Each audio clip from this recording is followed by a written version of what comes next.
Imágenes de animales autóctonos reapareciendo en zonas donde hacía años no se los veía, poblaron las redes sociales. Aunque muchas de ellas no son reales, expresan la ilusión de que las restricciones a la actividad de la población por la pandemia generen la disminución de la enorme contaminación que provocó la actual crisis climática. ¿Qué hay de real en esas expectativas?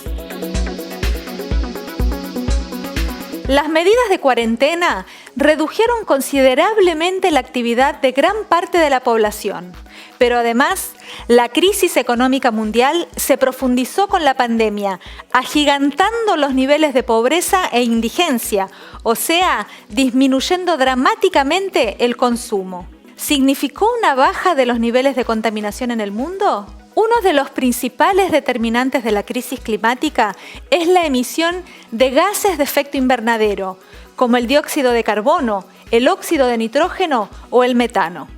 Si bien esos gases son emitidos en la naturaleza y colaboran al equilibrio de la temperatura planetaria, su emisión excesiva producto de la actividad humana genera el aumento de la temperatura que muchos científicos señalan como el principal componente de la actual crisis climática, que amenaza a la biodiversidad y pone en riesgo millones de vidas humanas. La emisión de estos gases no se detuvo durante la pandemia. Y si bien sitios de referencia como Carbon Brief dicen que en 2020 la emisión de dióxido de carbono de fuentes fósiles e industriales cayó cerca de un 7% con respecto al 2019, el Centro Goddard de la NASA aclaró que las emisiones totales siguieron creciendo. Y si algo le faltaba al 2020 para terminar siendo uno de los peores años, es romper un nuevo récord. Y es que los expertos informaron que se ha roto el récord de temperatura. Sí, fue uno de los años más calientes de la historia. Es que las principales fuentes son por lejos los procesos industriales, sobre todo los relacionados con la ganadería, la deforestación y la producción de energía. El transporte, por ejemplo, emite el 20% de esos gases.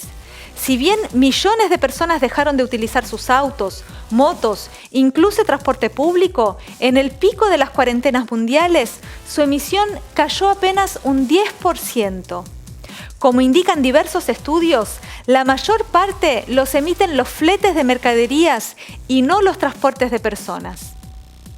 Las emisiones de dióxido de carbono de China cayeron hasta un 25% durante los cierres masivos de abril de 2020, pero en mayo ya se habían recuperado y alcanzado un nuevo récord, en gran parte debido al aumento de la producción de acero.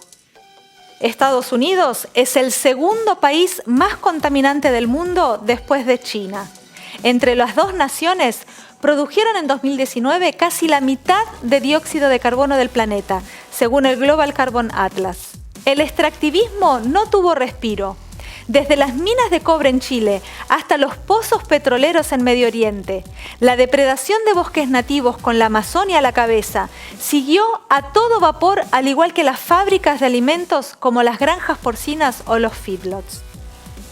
El calentamiento global se transformó en un problema para las poblaciones, pero también para el propio capitalismo, lo que se expresa en la sucesión de cumbres climáticas donde año tras año los estados intercambian información, se ponen metas, las revisan, generan reglamentaciones, pero no tienen más efecto que el traslado de producción contaminante a los países atrasados y dependientes. Es el caso de las granjas porcinas que China ha intentado trasladar a América Latina, o de las petroleras imperialistas que destruyen el suelo con el fracking, generando la resistencia de las poblaciones. C'est un jour historique que nous vivons. 14 of the 15 warmest years on record have occurred since the year 2000. This is a turning point. Je regarde la salle, je vois que la réaction est positive, je n'entends pas d'objection. L'accord de Paris pour le climat est accepté. En noviembre de 2021 se cumplen 5 años de la entrada en vigor del Acuerdo de París, donde 200 jefes de Estado se propusieron ponerle un techo de 1,5 grados al calentamiento global. La realidad es que los países más contaminantes están muy lejos de avanzar en los compromisos asumidos, que además de insuficientes, difieren el problema a las próximas generaciones. All you can talk about is money and fairy tales of eternal economic growth. You are failing us. But the young people are starting to understand your betrayal. Además de la contradicción propia del capitalismo para enfrentar el problema, miles de jóvenes comienzan a cuestionar el sistema y luchan para impedir que los empresarios y los estados a su servicio sigan depredando el planeta. Frente a eso, las empresas han desarrollado un discurso de supuesta reconversión ecológica con el que intentan lavarse la cara, conocido como greenwashing. A pesar del discurso, los capitalistas aprovechan para atacar a los trabajadores y al pueblo pobre. La chispa que encendió el proceso de los chalecos amarillos en Francia fue un impuesto al diésel, al que quisieron hacer pasar por un incentivo a la transición ecológica, pero que hubiese significado un aumento en el costo de vida.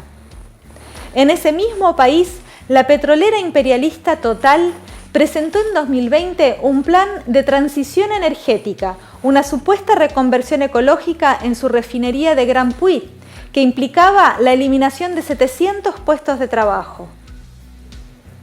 Los trabajadores respondieron con una huelga, con bloqueo de la refinería y contaron con el apoyo de organizaciones ecologistas que los ayudaron a demostrar que el verdadero plan era mudar sus operaciones a África, donde las regulaciones ambientales son más laxas y la mano de obra más barata.